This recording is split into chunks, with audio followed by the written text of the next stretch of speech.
सोना कैसे चाहिए पटना में दूध बुखार चाहिए एक और बीच एक में रहूंगी और एक में ठीक करूंगी ओके ना सोना कैसे चाहिए पटना में दूध बुखार चाहिए तू जितना खर्चा करेबू हम उतना खर्चा करब ओकरा खातिर हम भागल ना हई आ जदि हमरा के छोड़ के गइलू तो बुझ लिहो हम से तो पागल नहीं हम बुझे ज्यादा तो चिराई हुन बाज हो तो बुझ ली हम तू जाने थोड़ा कि हम ग्रेड ए पढ़ नहीं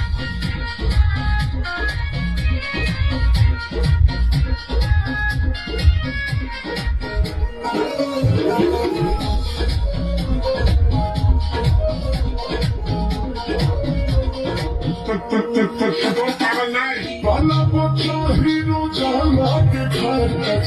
जितना हमसे कहबे तोरा से बेसी हम ले मन से पीछा छोड़ा नहीं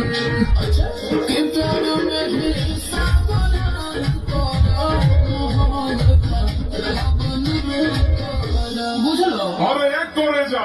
जितना तोहरा से रात में बात कोई बानी न उतना केहू औरी खाती जागो ला है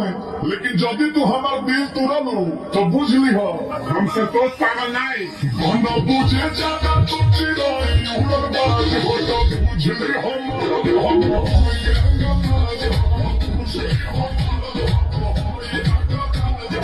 मारो ना इतने फट की एक भाषा ना बोल का कौन विषय में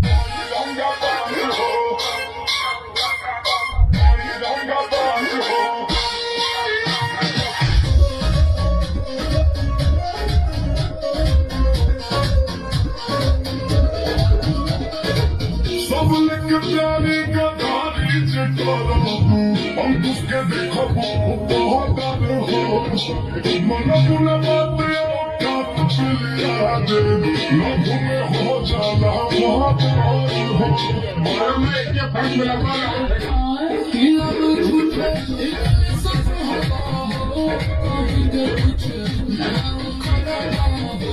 अरे एक करे जा हम बरसिंगा खाली गोरजे वाला बादल ना होई